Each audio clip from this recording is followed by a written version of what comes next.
We can't believe there's already been 8 seasons of Fortnite. We remember playing before Season 1 even started, and now we're in the middle of Season 8. Time sure flies when you're having fun, doesn't it? While all of the seasons have been good, only some of them have been great. So here at CBR, we decided to rank all 8 Fortnite seasons from worst to best. And the first one we get into might shock some of you OG players out there.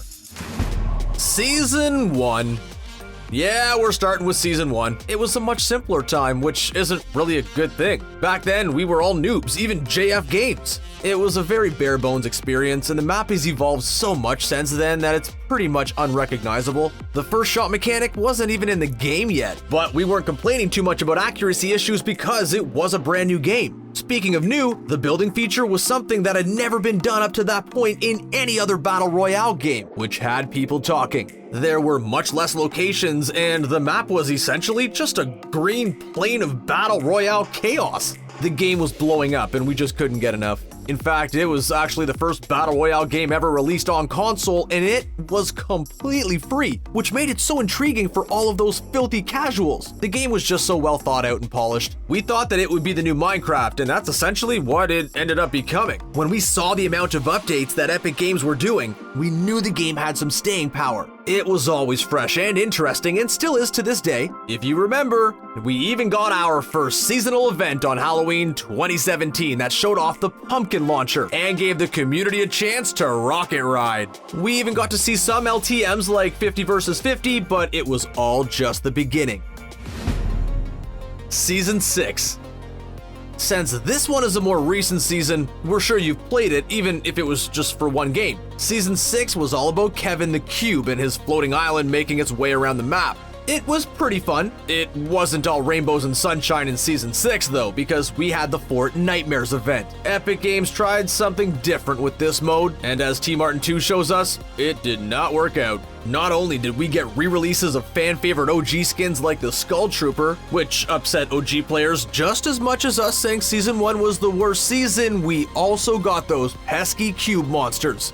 Oh my goodness, were these guys annoying. They made the game much less enjoyable, but it wasn't all bad in Season 6. The season gave us the Quad Crasher, the Chiller Trap, Pets and Balloons, and the biggest additions to the game were the epic and legendary variants of the Pump Shotgun. Season 7. This was the previous season that came out around Christmas, and while we certainly had a jolly good time, it wasn't the best season ever. Just like Lachlan, we were stoked to finally get these new wraps that allowed you to customize the look of your weapons, and we even got a badass Santa skin with Christmas tree tattoos. We loved it. Oh yeah, how could we forget? There was even an iceberg that hit the southwest corner and turned the whole area into a winter wonderland. It gave us Polar Peak, Frosty Flights, and Happy Hamlet as our new points of interest. Oh, and the Stormwing plane that was absolutely awful and no one liked. Okay, we'll admit that we liked it at first, but we quickly hoped that it ended up in the vault because it was ridiculously OP in the right hands. Well, anyone's hands really. These planes are the sole reason why we ranked this season so low. Okay, we lied. It was only one of the reasons why. It was also because of the Infinity Blade mythic weapon. This sword was so overpowered that Epic Games had to apologize to the community on Twitter for rolling out the weapon so quickly without proper testing before putting the weapon in the vault. The Ice King live event wasn't that special either compared to some other ones that we've had. Season 8. This is where we are right now, and it was actually really difficult to rank a season that hasn't finished yet, but just like Kamikaze, we like what we're seeing so far, so we felt fine with putting it at our number 5 slot, just ahead of Season 7. We knew Season 8 would have something to do with the volcano as well as the Prisoner and the Ice King going head to head, but when there's treasure involved, there's also pirates, so we were surprised to see a third party get involved. The map turned into a Caribbean paradise with the volcano, Lazy Lagoon, Sunny Steps, and the hot springs becoming our new points of interest. The game looks great, the pace of the season is solid, and it's still so easy to get around with all of those pirate cannons and geysers all over the place. This is all an attempt by Epic Games to keep their players playing Fortnite instead of Apex Legends. They've already added the ping system, but there's even rumors of Fortnite adding the respawn feature from Apex Legends that allows you to revive eliminated teammates as long as they haven't left the game already, that is. We're not saying one game is better or anything like that, but these Battle Royale behemoths are learning from each other and most of all, playing nice, which is great to see. Season 2. While Season 1 was laying down the foundation of what was to come in Fortnite, Epic Games really stepped up their game in Season 2 and proved to us and players like JDiggsDaBeast that the game truly had staying power, not only in the Battle Royale genre, but in the entire gaming sphere. The whole west side of the map was empty before Season 2, so they didn't add just 1 or 2 locations, they added 3 in Junk Junction, Haunted Hills, and Snobby Shores. And Epic Games didn't just stop there, they also added 2 other named locations in Shifty Shafts, and of course, who could forget the inclusion of the infamous Tilted Towers, the unofficial capital of the Fortnite world. We even had the Valentine's event that introduced us to the crossbow that we miss dearly. We know a lot of players didn't like it, but we definitely did. The season was just some good old-fashioned fun, and it was a huge improvement from Season 1. Heck, we'd even say it's better than the 3 most recent Fortnite seasons because this was the season where Fortnite truly started to grow. It didn't reach its peak just yet, but it wasn't too far off. Season 5.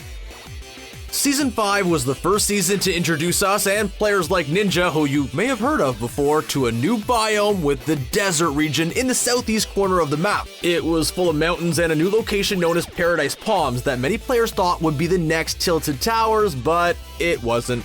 Moisty Mire and the prison were completely removed to make room for the new biome. The dirt track even got an upgrade and turned into a brand new racetrack, and then we even got ATKs to actually race our friends with, and occasionally get shot at while doing so. We also got Lazy Links, which replaced Anarchy Acres, and the unofficial Viking village on a mountaintop on the west side of the map as well. There were rifts everywhere to transport you around the map and Moai heads with a bunch of loot around them, but surprisingly, nothing really came of them. It was a fast-paced and travel-heavy season that brought us the awesome heavy sniper, double-barrel shotgun, and the suppressed AR.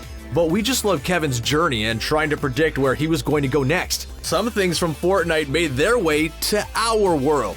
Like, yes, real life. Like loot llamas that could have been found in Barcelona, Spain, Cologne, Germany, Warsaw, Poland, or London, England, where Seven found one. It wasn't just llamas though, as Nadeshot found the Durr Burger in the middle of the California desert. Season 5 was crazy. Season 3.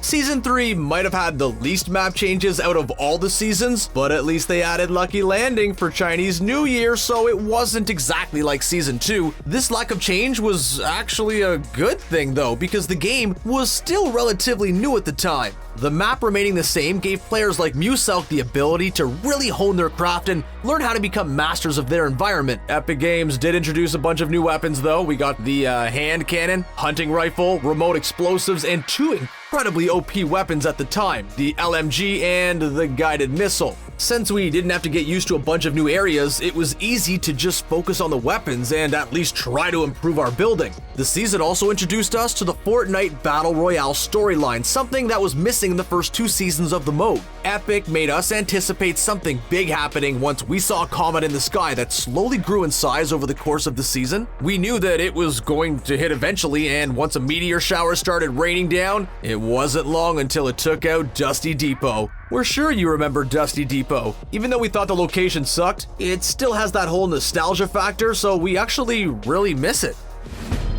Season 4. That's right, the best Fortnite season of all time is Season 4.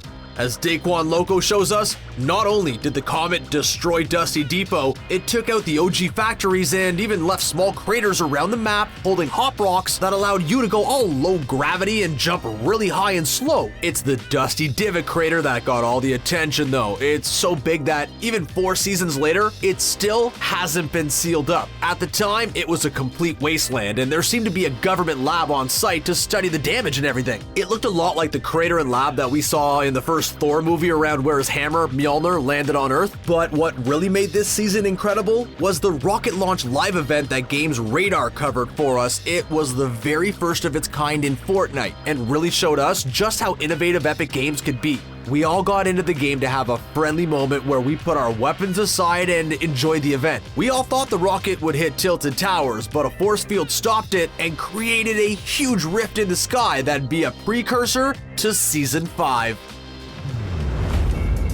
And those are our rankings of all 8 Fortnite seasons. Do you agree with our rankings? What was your favorite season? Do you think Season 8 will be able to end up at number 1? Let us know in the comments section below, and don't forget to subscribe to CBR for more Fortnite videos. Thanks for watching.